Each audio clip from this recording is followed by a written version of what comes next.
Okay, I'm going to start a new Q session. Go ahead and go over to Classroom Q, click Student, and sign in with this code. So I'm going to throw the code into the chat for you, and I want you to go ahead and sign in. I'm going to sign in as a student on this side.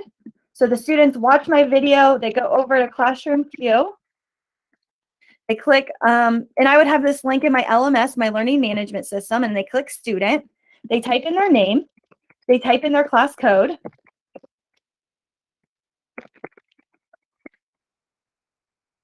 If they need help, they click this assistance needed, and they can say, I need help with, or I need a quick check. Let's do that. Assistance needed. They can see how many people are in front of them. They're first in line. And I can see right here that this student needs help, and I can call them back to my table to help them. There we go. We can see David. He said, this is cool. David might have said, I need to use the restroom. Well, David, you don't need to, put in the classroom queue. You can put it in the classroom queue, and I can say, David, go. And then I can take David's name right off my list, and students can keep asking. So you're able to kind of like multitask those silly questions that you don't, the bathroom questions. This is a test, you can see students don't have to put comments in. You could have this projecting on the wall. You could do whatever you kind of want to do. If students don't need help, they hit cancel. And then their name comes off the board. So you can see my name is no longer there. So that could be another option. You have them practice in the video, and you want to kind of set up that blended learning classroom too when you're using video, because that frees you up as a teacher to really connect and work with your students, okay? So again, that's Classroom Q, and it's just a great way at the end of videos, students can come in and do that. Can you use the same classroom every day, or do you need to create a new one? You can use the same classroom every single day. They're working on some, he's the creator of this website. He is a teacher, I believe, in New Jersey. And so he's pretty busy, just like all of us, but he's trying to work on a way to get co-teachers to be able to also pull different kids. But right now this is kind of the way. But I also like having 2 separate classroom queues, because maybe a teacher wants to meet with me, but another student wants to meet with a special ed teacher.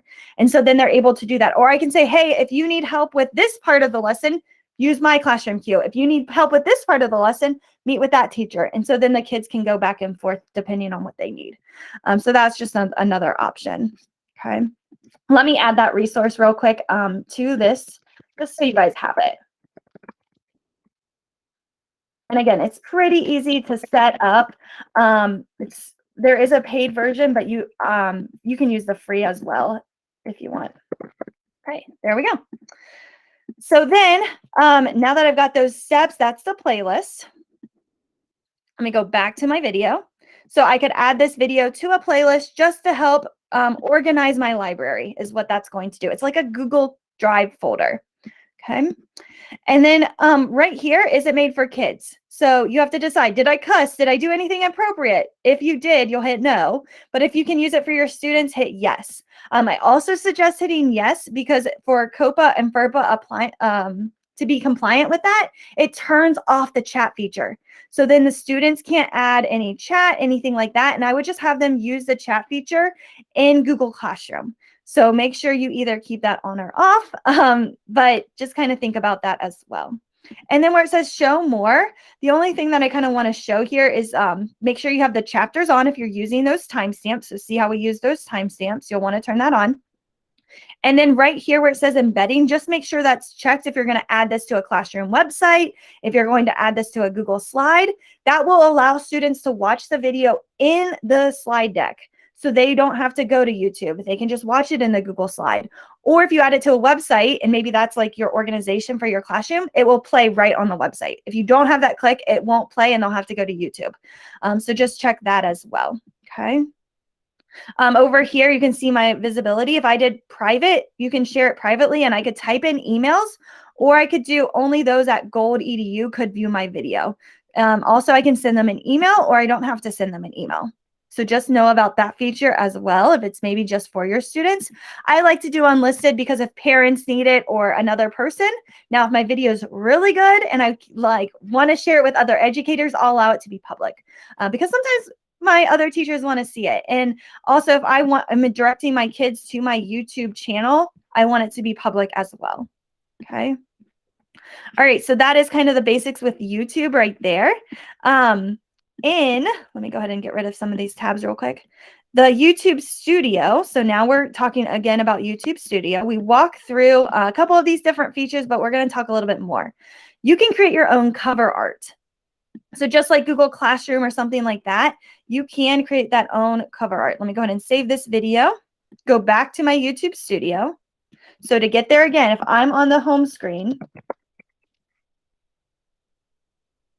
I can go over here to my dot and I can go into YouTube Studio.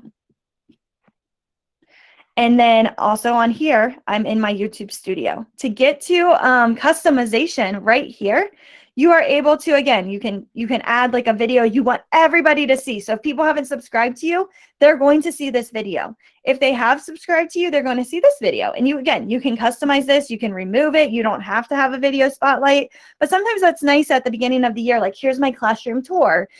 Here's a little bit about me. You can make sure that your students are able to see those videos right away.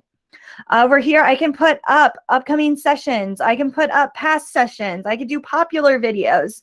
You can customize this area however you want, and you just hit add session.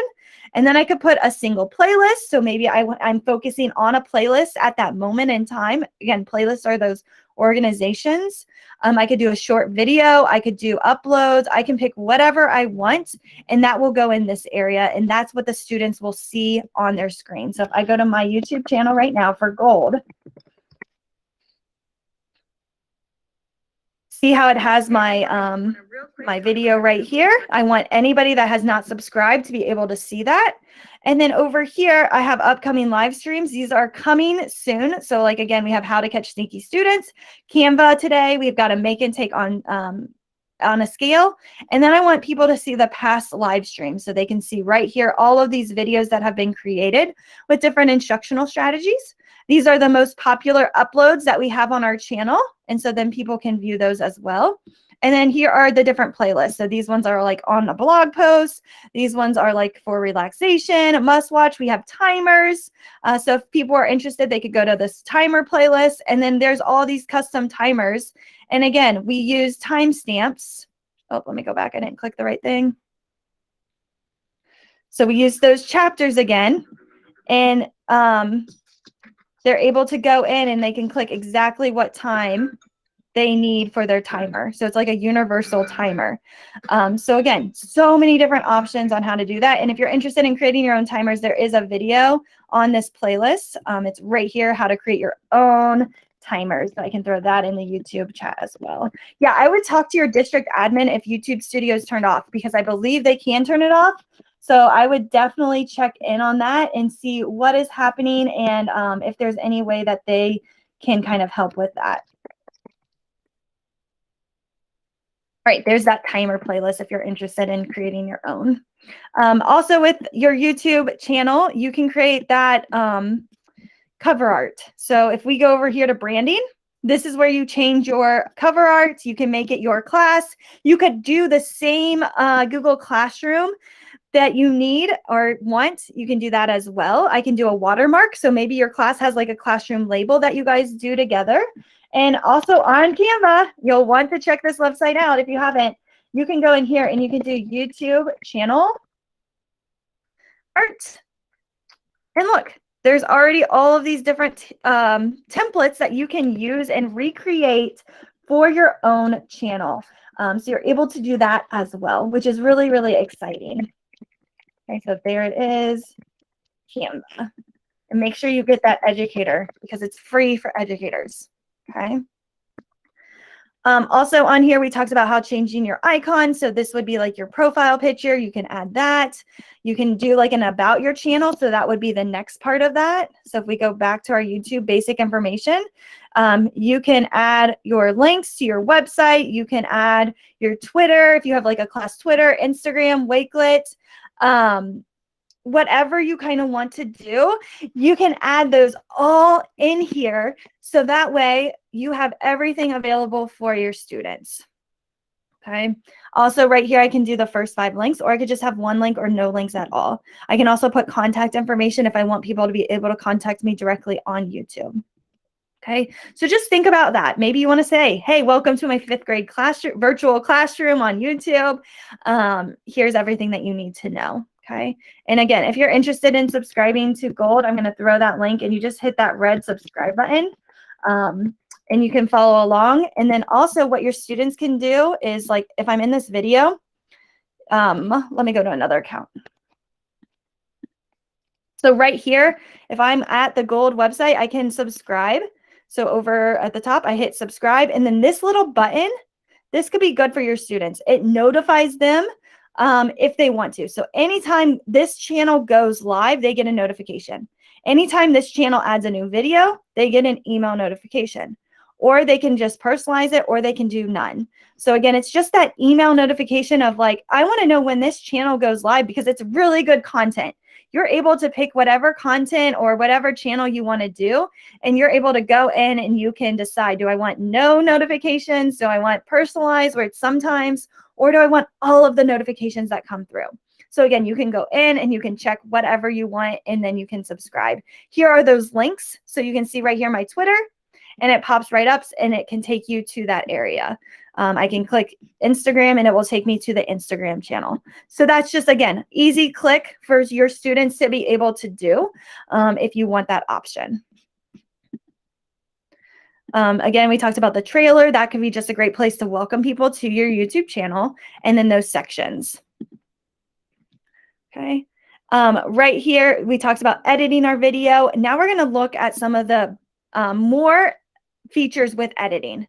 So if I am in my YouTube channel, I am going to go back here just so you can see where I'm at.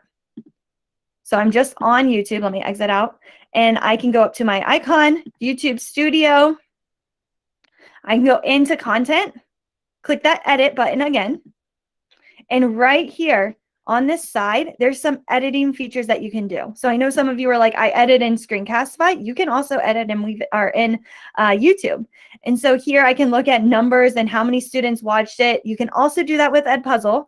Edpuzzle will allow you to know which students watched it or didn't watch it. How many of you use Edpuzzle? Let me know in the chat. I would love to know. Over here with the video editor, you can trim, you can add music, you can add blur. So if you add blur, you can blur out students' faces if you had any students. So see where it says face blur? And it will allow me to select which faces I want to blur, and then I'm able to just kind of keep it going, seeing what's happening.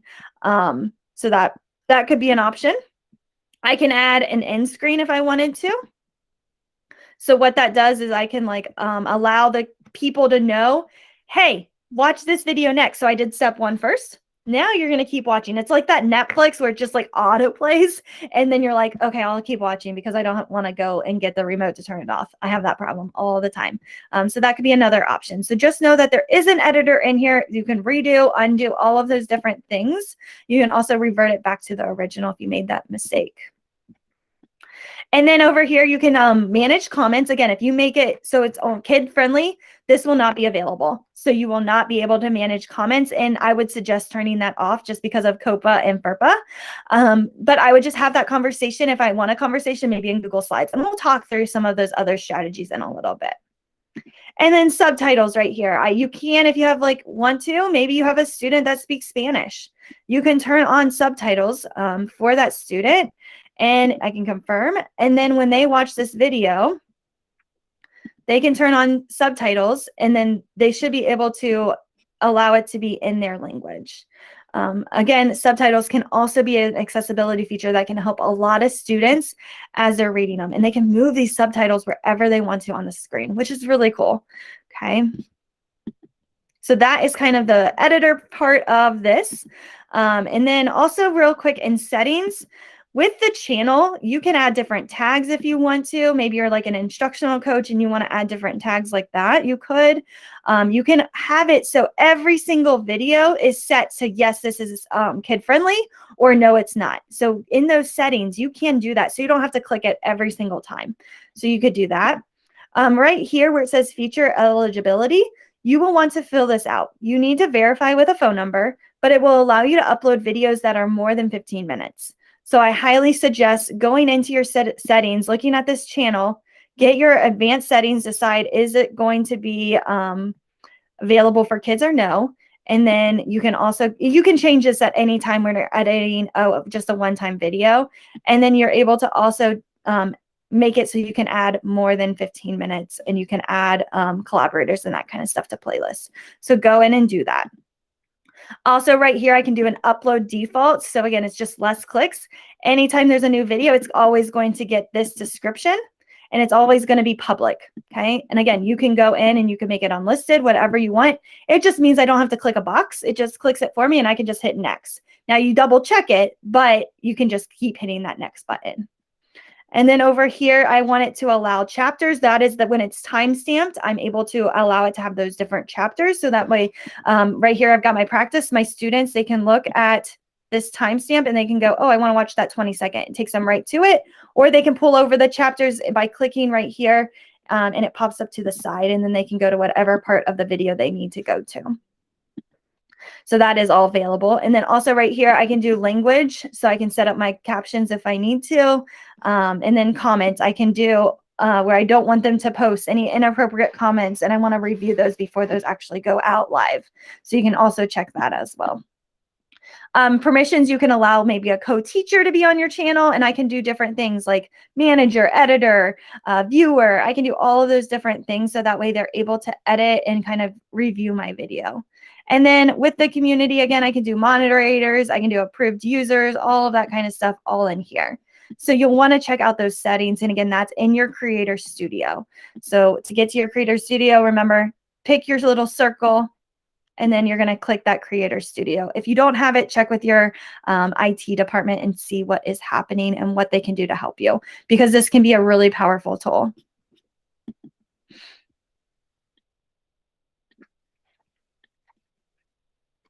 And in this document, I'm just going to kind of quickly go over some, like we already kind of went through all of this. This is just a resource for you. This is how a video can look if you insert it into a Google slide. And if it says no playback, it means you need to embed the video. So we walked about how that is in the settings and that you need to turn that on. And so again, you just go to insert video, and then you can add whatever video. You can search a video, like I could search a timer, click whatever timer I like and add that right onto my video or my Google slide as well. Filtering, this is a really cool one, okay? So if I'm on YouTube and I need a fraction video, right here, filters, click it. You can filter by date. So what has been created in the last hour are all of these videos.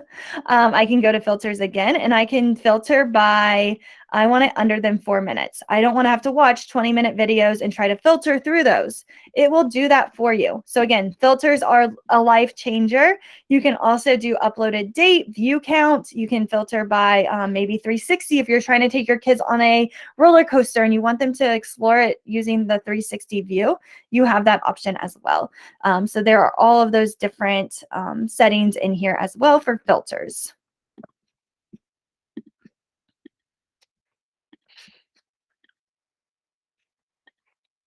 Channels, again, we talked about like subscribing. Here are some really good channels as well. Find out who's teaching what you're teaching, follow them, subscribe to them, turn on those notifications so you know when they post a new video, and you're able to connect with them and kind of see if their videos are good for your students or if you can gain any instructional strategies from them. So it's always really good to follow people. It kind of reminds me that it's like a social media type of platform on YouTube. It really is. So that can just kind of help. We talked about blurring students' faces, using annotations. And again, all of these resources are in this slide deck if you need them. Next up, we're going to talking about making it interactive. So right here, I'm going to throw a Wakelet link in the chat. And I would love for you to add your ideas to this collaborative Wakelet. So let me go ahead and grab that link, copy. And I want you guys to collaborate with me on this document. So right here, these are just some ideas to make your videos interactive. We've got this one. It has YouTube videos, and you can kind of click. Grammarly can help you and write again, quickly and they use chapters. And so with those chapters down here, it will play different sounds. So like, for example, and so I'm using my keyboard and I'm just typing the numbers 1, 2, 3, 1, 2, 3, 1, 2, 3, and see how I'm making sound with it? It's because of this trick. And so you could timestamp these different things and maybe create like a video which would be before ELA and students writing, and they're doing like a video about creating a story, and then you have to do like a choose your own adventure. And so right here in the story pops up, and then the kids have to pick, are they going to go home or are they going to go to school? And then they would pick number 2 or number 3. If they pick 3, it's going to jump them to that part in the video. If they pick 2, it jumps them to this part of the video. And then it pops up again. So you could create those type of videos in here, or have your kids create them. Have your kids become those creators. So again, using those timestamps chapters can be really, really powerful for your classroom. So that could be a fun idea. Or maybe you teach music and you could just use this keyboard that they have right here. And again, it's really fun. Look at me making music. Okay.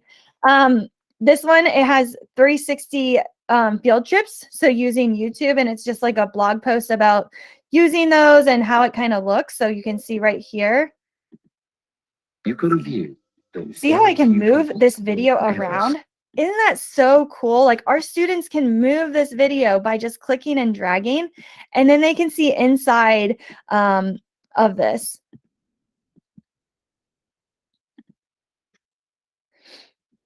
This one's a really good one too. It's a prediction. So students have this paper printed out for them, or maybe digital, and then they're just writing what will happen. So they're making a prediction first. What do they think is going to happen before they watch the video?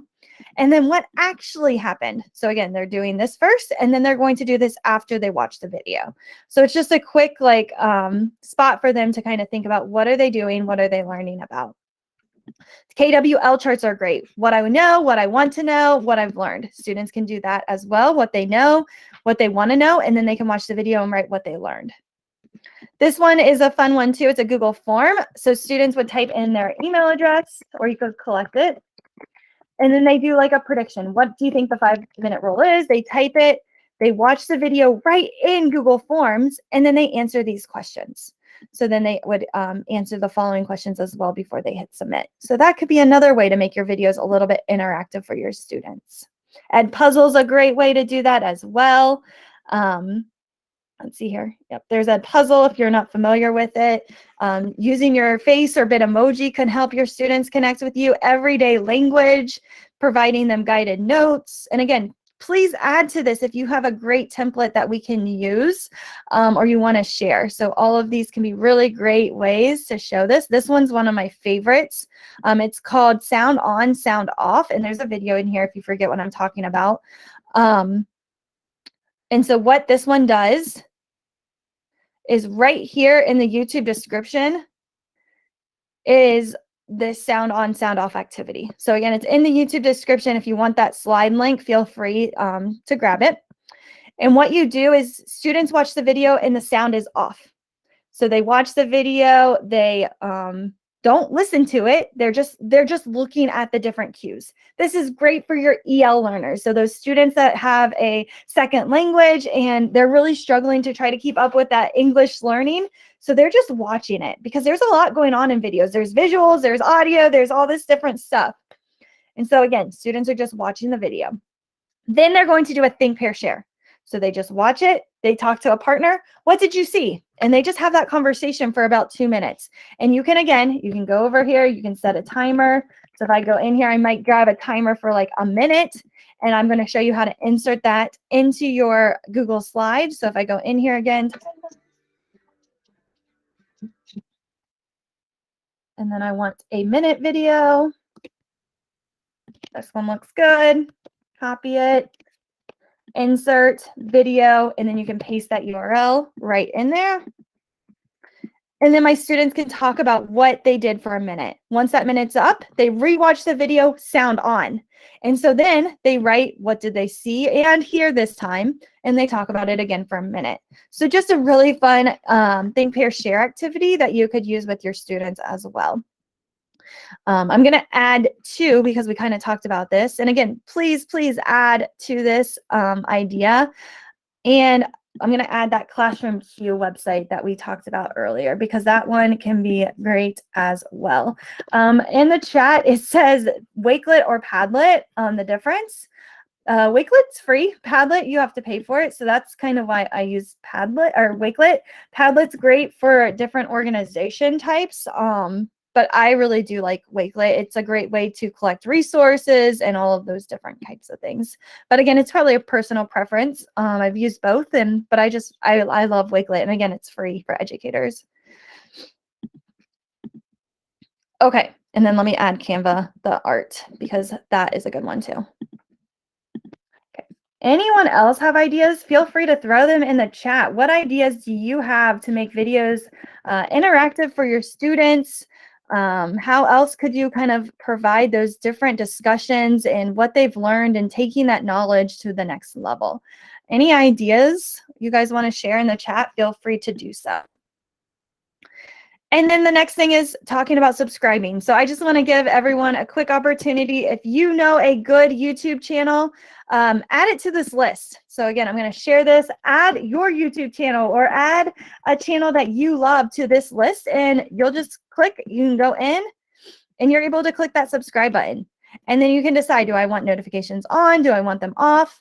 That's up to you. But you're able to subscribe, and we can subscribe to each other if you guys are open to kind of creating that PLN and that learning network. Then copyright. So you do have to be careful with YouTube and copyright. You can't just upload any type of music you want.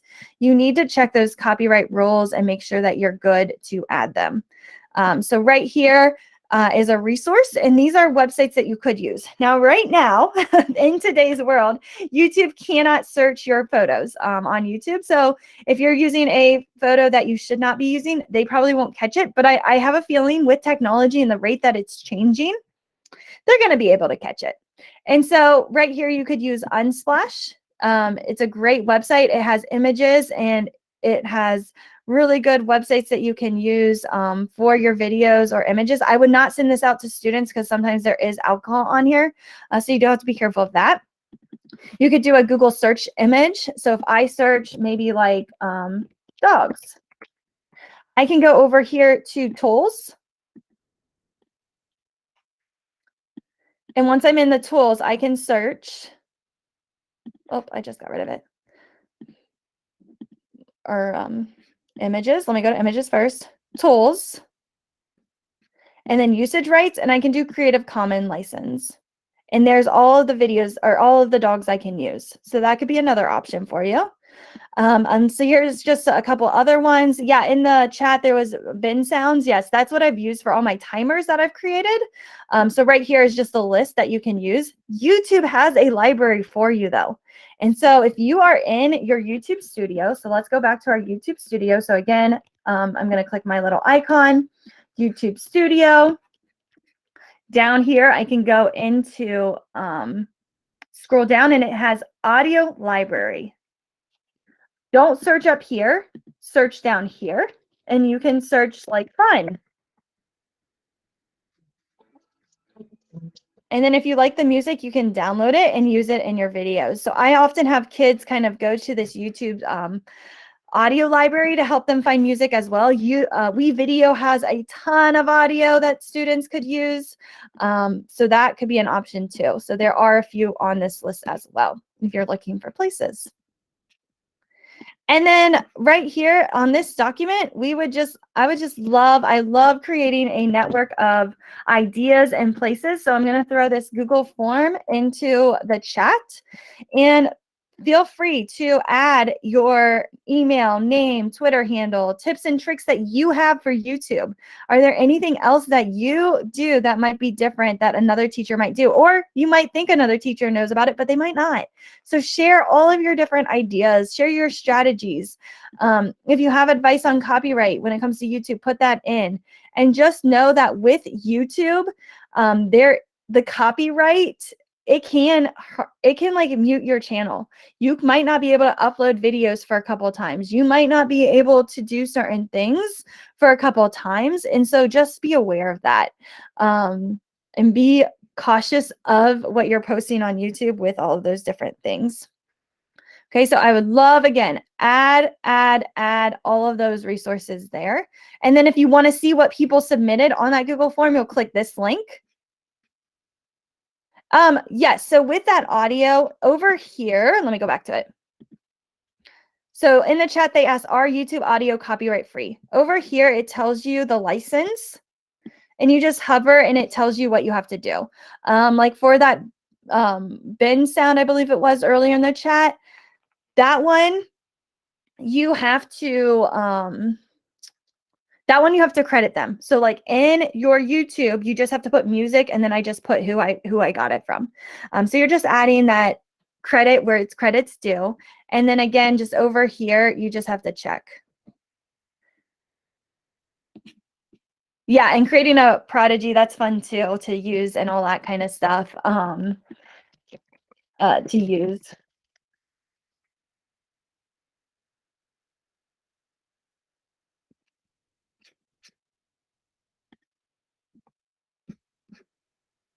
And then there was a question about, I almost missed it. Let me find it. Okay, back to copyright tools. What does Creative Commons actually mean?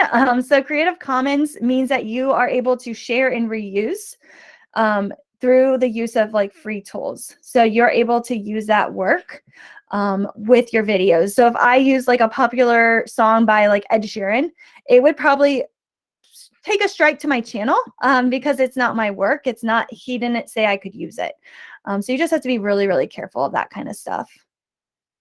Yeah, thank you for adding all of that resource in there too. And I can add that link to our document today too. Let me go back here real quick.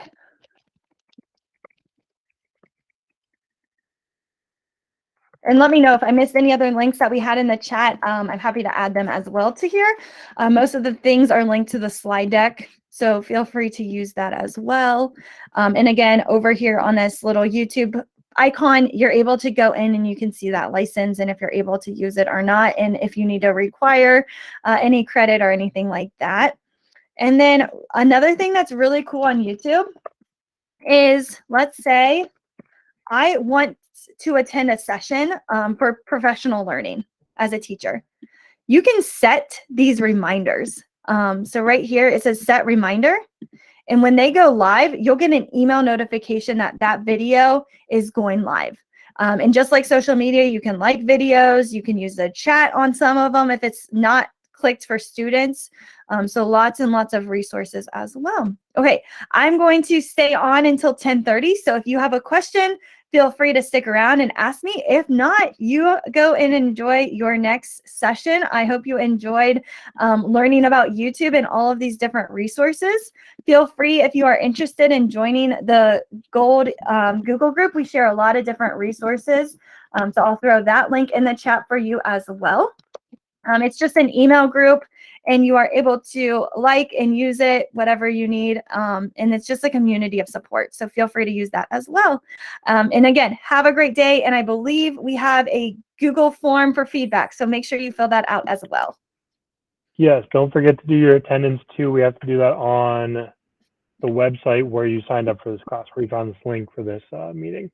Thank you so much, Stephanie. What else do I need to do? I need to end the recording. Can't forget that.